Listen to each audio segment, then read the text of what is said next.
Doug Henwood will speak first. He's from New York, the author of Wall Street, a book that most of us have read and studied and taught over the last decade or two. Also of After the New Economy, and the author of the important and always funny and insightful Left Business Observer newsletter. We're going to start with Doug. So welcome, Doug. Thank you.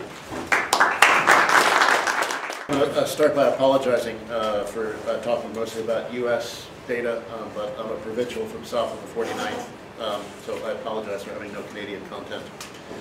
I'm going to start by saying two contradictory things. One is that pension funds are, of course, very, very big, but second, their economic role is actually surprisingly small, despite their bigness. Now, let me start by talking a bit about their bigness. The assets of the three major kinds of funds in the U.S., private pension funds, state and local government, and U.S. government, total altogether about $16 trillion, which is roughly equal to U.S. GDP. About half of that total was private pension funds, a third state and local, and the balance federal. Because they're so big, a lot of people conclude that they're of massive economic importance. And when they think about it, if they think about it at all, they think that it actually has something to do with financing real-world investment in infrastructure and capital equipment and buildings and machinery and things like that. But in fact, they have next to nothing to do with financing real investment. It's amazing, just looking at the pension funds themselves, how much of their size has come not from accumulating assets in large quantities over time, but just the appreciation of existing assets. So far this year, the entire pension fund sector, all three kinds, have acquired financial assets equal to about less than 3% of U.S. GDP. But almost all of that is accounted for by what the Federal Reserve, who keeps the flow of funds accounts from which I'm drawing this information, calls claims on the sponsor. In other words, they're unfunded liabilities, which count as assets of the pension funds. The money that the funds don't have to pay for future benefits. They're nonetheless treated in accounting terms as an asset because they are theoretically owed that money by their sponsor. But it does seem like many of the payers, especially state and local governments in the U.S. now, are going to try to get out of paying the benefits that they promised to their retirees. Unfunded liabilities does seem like a bit of a green eye-shade thing to worry about. But it really is a serious long-term problem. We're seeing this really coming to a head now with the municipal bankruptcy of the city of Detroit. But cities and states across the U.S. are contemplating similar moves in pensions, including the state of Illinois, which recently made it easier to get out of pension obligations, and that was with a Democratic government. So it's not just a Republican right-wing thing. It's all the rage across the U.S. political spectrum. The numbers, though, are quite dire if you look at them closely. Everyone in the United States kvetches about the imminent bankruptcy of the public Social Security system. But if you believe even the official numbers, about which I'm kind of skeptical, the shortfall in Social Security is actually quite manageable. Only about 1% of GDP. It's something that could be handled with a few adjustments, no major overhauls. That's really, the problem is greatly, greatly exaggerated. But private pension funds in the U.S. are underfunded by almost 10%, state and local by almost 25%, and the federal government pension obligations are underfunded by 63%. Part of the reason for this is that during the 80s and 90s and early 2000s, we had very, very strong financial markets, the greatest bond market rally in history, one of the greatest stock market runs in history. And I think it changed thinking. People thought that that was going to carry on forever, so you never had to contribute any money to pension funds because the stock market was an endless cornucopia of wealth production that operated with no human intervention, just kept making people rich. That was what the stock market did. There were many politicians that used what looked then like overfunded pension funds as a way of financing tax cuts, which were skewed towards rich people. A notorious example of that was Governor Christie Whitman of New Jersey, who financed a very large tax cut for upper bracket people, her friends in the horsey country of New Jersey, where all the Wall Street guys live, by cutting back drastically on pension fund contributions. And now Governor Chris Christie, ironically enough, similarly named, is making hay out of cutting or attacking public sector pensions. But what is forgotten is that the problem is largely the result. Well, half the result of those tax cuts, and the other half is the fact we've had a rather poor stock market for the last decade.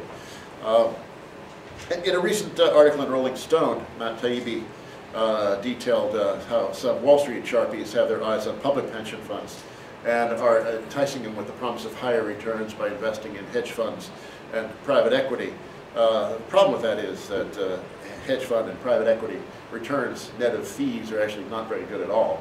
But it's a great deal for Wall Street. They make enormous amounts of money on the fees, but the investors in them, unless they're really clever, don't do so well at all. But I think an awful lot of people who work in managing public pension funds are looking forward to retiring from public service and moving on to careers on Wall Street, so it wouldn't hurt for them to throw some money in the way of these hedge funds and private equity guys. But in this piece, which is a characteristic Matt Taibbi rhetorical masterpiece, he does kind of underplay the importance of the underfunding of these pension funds, but I think it really is a real problem, and it's really a site of important class struggle. Will the retirees, I think the average Detroit retiree gets about $19,000 a year in pensions. Will these people be called upon to sacrifice and let the fat cats carry on without any interference with their wealth? And it looks like politically they may get their way, but it really should be a site of enormous class struggle because we're talking about modest pensions for ordinary workers that are under attack, being demonized. Now, if you take away the unfunded liabilities as assets for pension funds, the three kinds of pension funds, the private, state and local, and federal, made financial acquisitions so far this year of 0.2% of US GDP. That is very, very small, in other words. What did they do with that money? Well, they were actually net sellers of stocks and corporate bonds. They bought a lot of US Treasury bonds and agency bonds like Fannie Mae. Still, those two together, the stocks and the Treasury and agency bonds, accounted for just 0.4% of US GDP. As we say in New York, really it's bupkis. Even non-Yiddish speakers have picked that one up. So how do these tiny numbers of pension fund financial acquisitions compare with real-world investment? Well, for the first 3 quarters of this year, fixed investment in the U.S. has averaged about 15% of GDP. That's 76 times as large as the pension fund investment flows. And of course, there's a wide gap between financial investment and real investment, which I'll get to in a little bit. But even if there were no such gap, the pension funds would not be, if not a drop in the bucket, at least a drop in the measuring cup in the financing of real investment activity in the U.S. Given the weakness of this recovery from the Great Recession, these investment numbers of both real and financial are kind of on the low side. But if we look at the average historical experience over the last couple of decades, in the 90s and early 2000s, including the early 90s, 2000s, when we had strong real investment and very strong financial markets, net of the claims on the sponsor, the unfunded liabilities, since the 1990s, pension funds have acquired financial assets equal to just 1.5% of US GDP. That's more, but it's still less than 1/10 of the level of real investment over that period. As of the 3rd quarter of this year, pension funds owned about 6% of outstanding US Treasury paper and about 15% of corporate stock. But owning stock has almost nothing to do with financing real productive investment. Which leads me to the other side of this story, that is corporate investment. It's remarkable how much corporate investment is financed internally through corporate profits and how little is financed externally by borrowing or getting money out of the financial markets. Over the long term, about 90% of US corporate investment has been financed internally, and as far as I can tell, that's true of just about every capitalist country on earth, that corporate investment is almost entirely financed through profits. When corporations do go outside for finance, they generally first go to banks, then the bond market. And contrary to a lot of popular opinion, almost never do they go to the stock market to raise money for real investment. Even at the peak of stock issuance frenzies, like the 1920s or the late 1990s, new equity offerings have financed less than 5% of real corporate investment. Very small unit of this. And now we're in a very different situation from what the textbook understanding would be of how the stock market works. Corporate, you'd think the stock market is a path of finance for a corporation. It floats stock, takes the money, and invests. Sometimes that does happen. But what's been happening for the last couple of decades is that the flow has been largely going the other direction. Corporations have been shoveling cash out to their shareholders. Since the early 1980s, when this trend got going, non-financial corporations have, because of takeovers, buying back their own stock, and traditional dividends, transferred $12.5 trillion to their shareholders. That's 42% of their available internal funds, profits plus depreciation allowances, and over 4% of US GDP. The number since 2000 are even more impressive. Almost half of internal funds have been going out to the shareholders rather than being invested in capital goods or in hiring employees. That's an amount equal to about 5% of US GDP going out of corporate treasuries into the pockets of shareholders who already have fairly well-supplied pockets. Now the reason for this is the shareholder revolution that got going in the late 70s, early 1980s, in which the governance of US corporations was reconfigured around the stock price. Everything was all about getting the stock price higher and getting more money to the shareholders instead of wasting it on things like investment, R&D, and employment. This gets especially egregious in supposedly high R&D industries like pharmaceuticals. Over the last several years, a number of pharmaceutical firms have spent more on buying back their own stock to boost its price than they have on R&D. And much of their R&D is actually done at public expense by the government, even their own private product development now is taking a back seat to shoveling cash out to their shareholders.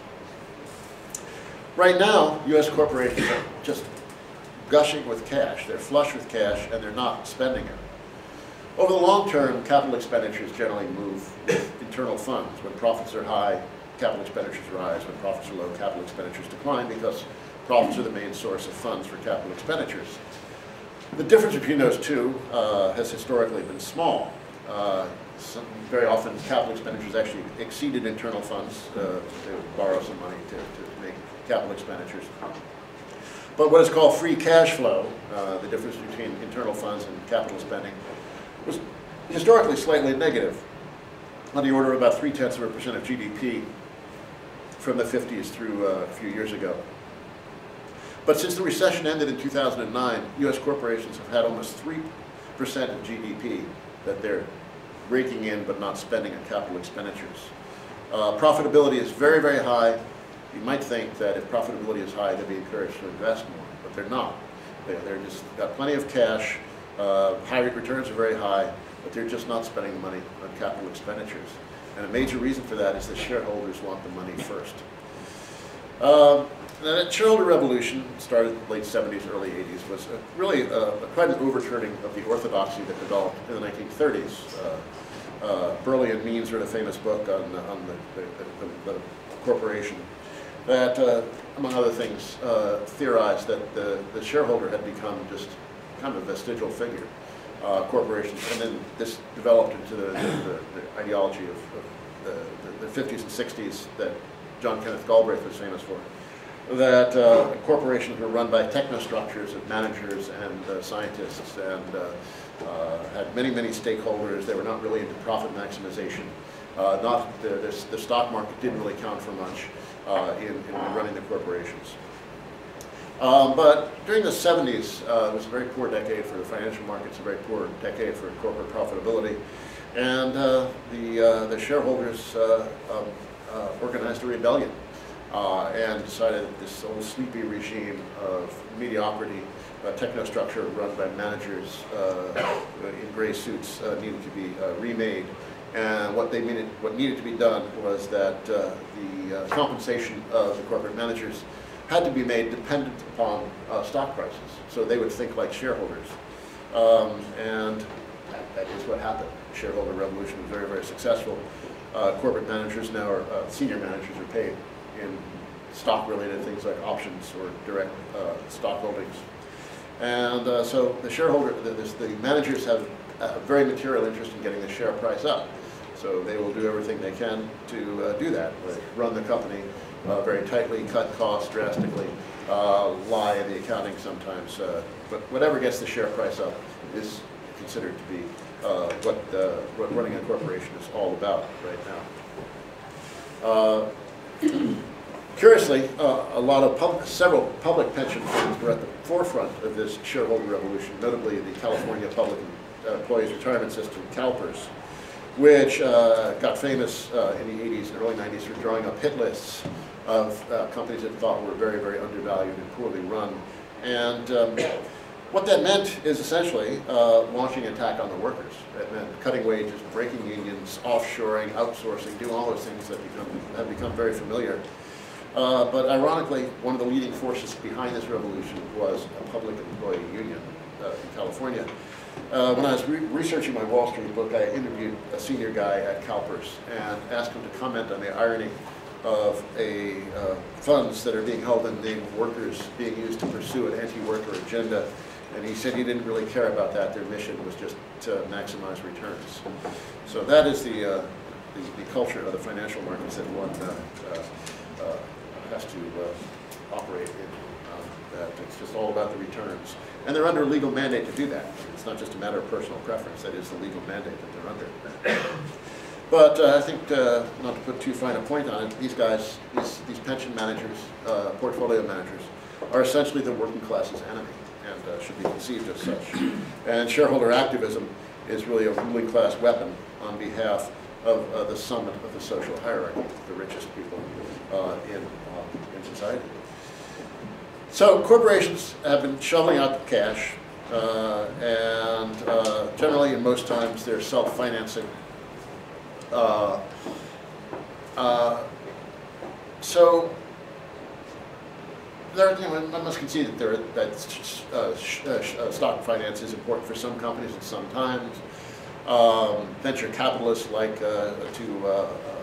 when they invest in firms in their early stages, they like being able to float the stock so they can get out of their investment at a profit.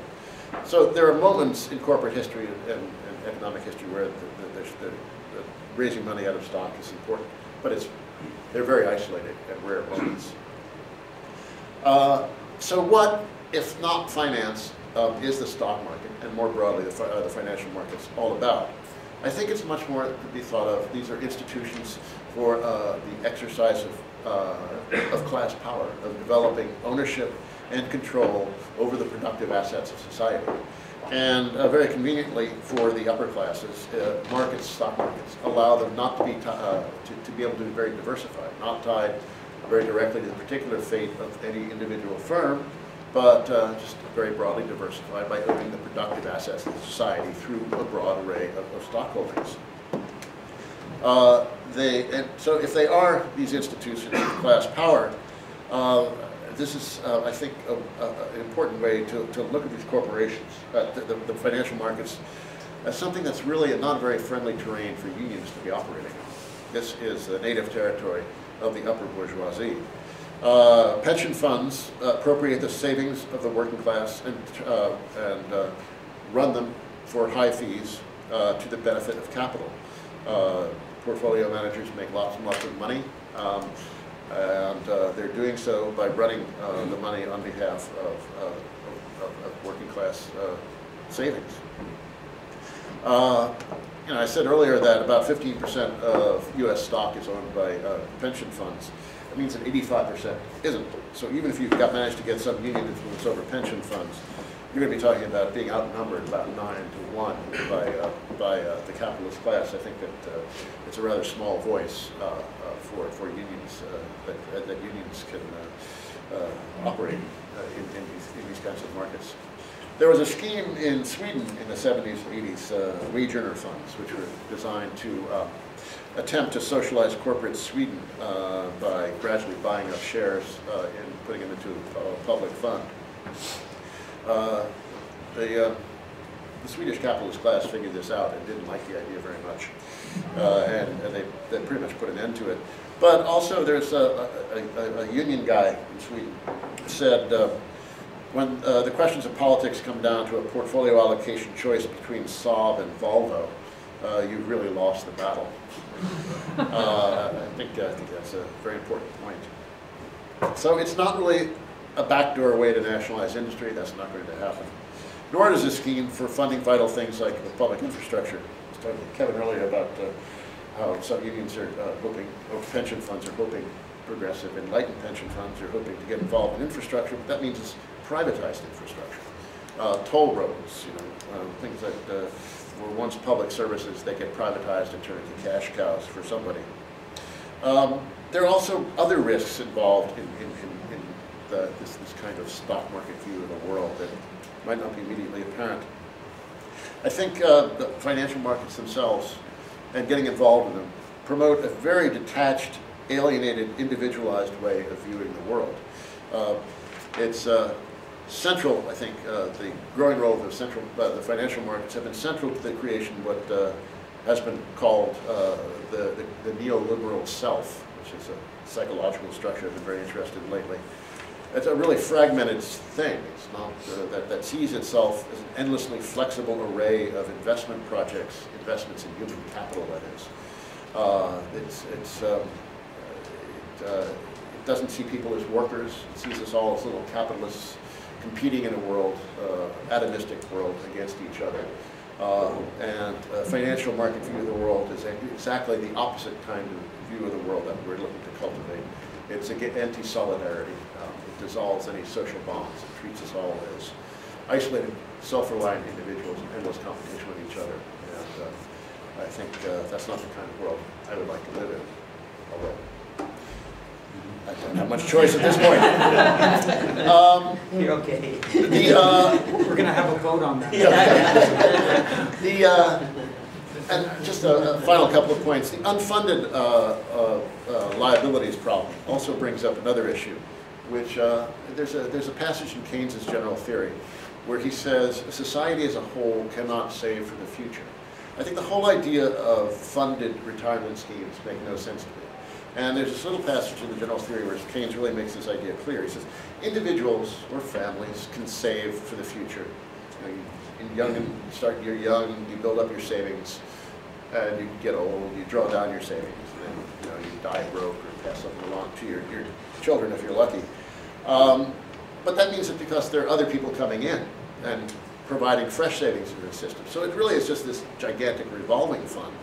And as Keynes put it, a society can't save for the future. In the future, society has to live on the production of goods and services in the future.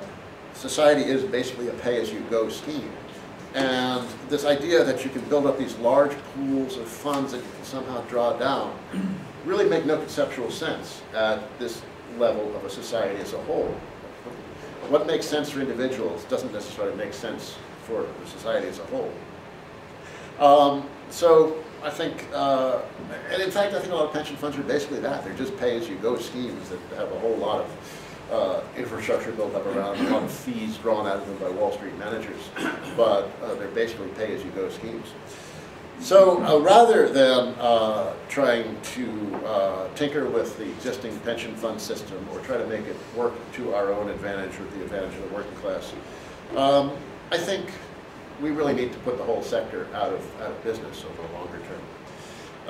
And I think what we need instead are bigger, more generous public pension systems, Social Security in the United States, which is entirely a pay-as-well. They're trying to build up this surplus in Treasury bonds, which runs into that whole save for the future problem. But it's basically a pay-as-you-go scheme. Today's workers pay for today's retirees, and when today's workers retire, tomorrow's workers will be paying for them. And I think that we should acknowledge that reality of how these things work, and push instead of trying to push for a different way of managing the existing pension fund system, of pushing instead for a larger universal public pension system. People want to save in their own, fine, but I think pension funds are basically in the bourgeoisie's interests, not ours, and no amount of jiggering around the edges is going to change that. The public system, rather than promoting the fragmented values that a private system, financial market system does. As I was saying earlier, a public system has exactly the opposite effect. It creates a sense of solidarity and common purpose, and God knows we could use more of that. Thanks.